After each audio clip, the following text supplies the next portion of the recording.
How's it going, everyone? Welcome back to Movie Talk. I'm just sitting outside of the theater about to go watch Trap, M. Night Shyamalan's new movie. I'm really excited for this. I haven't seen any of M. Night Shyamalan's movies before in theaters. I've always wanted to, and I'm really excited that this is going to be my first, because I'm pretty pumped for this movie. The trailers have been really good. Every time I see the trailer pop up in the previews before the movie starts, I get so much more excited about it. And I do what I always do. I'm going to take all my expectations, throw them away, and don't expect this to be the greatest movie ever made, because that only leads to disappointment.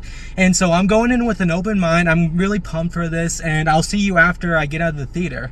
Talk then. Okay, so I just got out of seeing Trap. I really enjoyed that.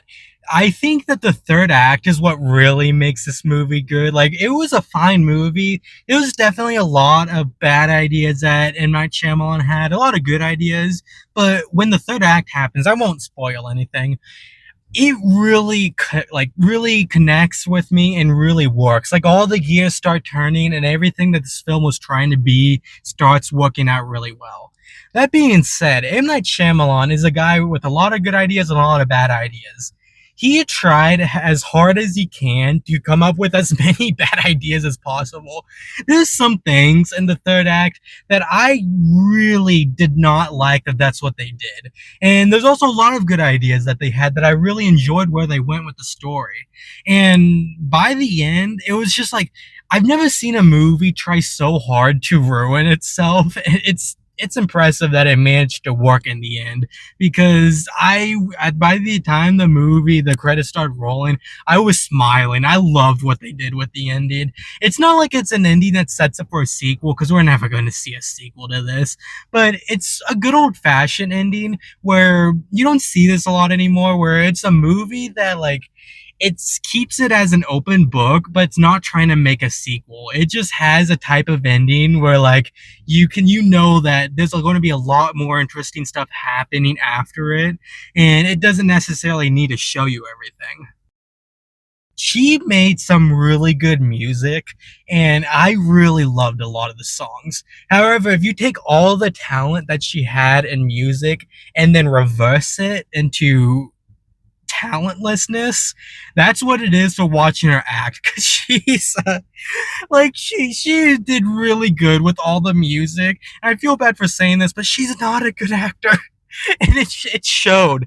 It really did show in a number of scenes where, like, I was cringing because, like, it just felt so fake.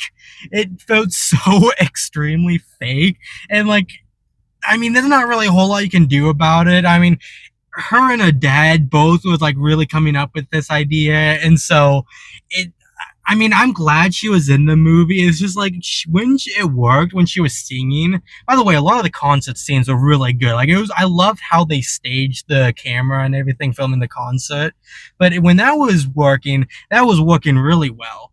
However, when she was acting after the concert and all the music was over, it was terrible. It was really bad, and I feel bad for saying that, because, again, she did such a good job in all the music. I won't lie, I'm going to be listening to the soundtrack later. I really enjoyed the soundtrack so much. It just sucks that afterwards she had to start acting. Also, I don't know if I'm just imagining this on my own, but I feel like there was a very odd number of similarities with Trap and The Watchers. I really felt like it seemed like there's a lot of elements that Ashana Shyamalan stole from her dad when she was making this. Either that, or, like, they both are, like, I mean, they're both making this movie at the same time, so they probably are both sharing ideas back and forth, and that's where how they kind of started to feel like not really the same movie, but it felt like a lot of elements were the same. Like, it's not, like, to the point where, like, it feels like I was watching The Watchers all over again, but, like, there's a lot of things where it felt like there was a lot of ideas that would shared back and forth, and those ideas ended up being put into the final cut of the movie. I don't know if that's just me. That's just how I felt like when I was watching it. But I can't go on this review any longer without talking about Josh Hartnett. He was so amazing in this movie. It's not like an Oscar level performance by any means, but Man, I would be disappointed if he doesn't end up on the short list of Best Actor at the Oscars because he legitimately carried this movie so much. He's a reason why, like, I really enjoyed this movie so much. That, like, just like all the little things. It's not a spoiler to say he does have OCD in this movie, and I started to catch on that early on in the movie. It kind of felt like something was weird with how he moved and everything, and then like once like he does say like he does have OCD, like it's just like added things like that that makes it work so well. Like he really carried this movie so much. He made this movie something special, and like he added a whole level other layer of just awesomeness to this movie because like I was never really rooting for the villain, but there's something I really enjoy about watching competent people doing competent things. Because I mean, there's definitely moments where like you question how he made it this far, and that's more on the lines of M. Night Shyamalan just kind of having some bad ideas thrown in there every once in a while. But like for the most part, he does everything so smartly and so masterfully, and it makes it just such a joy of actually like watching him do these things and actually watching him like do like everything is like so well articulated and everything's so well done. I loved everything that he did with this. And it's not even just the writing, which by the way, the script wasn't very good. I'm sorry, the dialogue, a lot of things kind of happened to further along the plot. This isn't M. Night Shyamalan's best script. This is probably one of my more favorite films that he's directed. The directing style like itself was really well done. It's just it was directing a not so great script.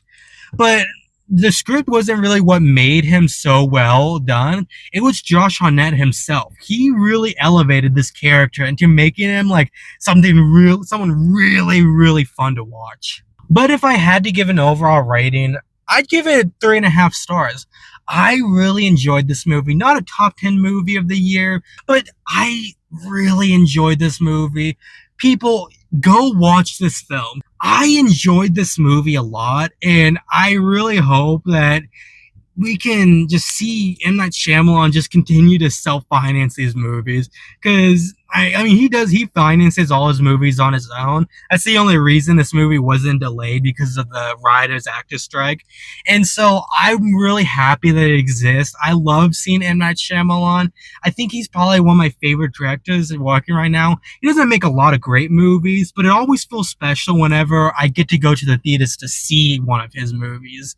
And yeah, I mean, that's all I really have to say about this movie. Go watch it if you can. And I mean, tell me what you think in the comments down below. I mean, do you agree with me, disagree with me? Tell me what you thought of the film if you ended up going to see it. And if you enjoyed the video, like and subscribe, share the video if you want. And all of it helps out a lot. I really appreciate everything that people have been doing so far. And that's really all I have to say. So that's movie talk. See ya.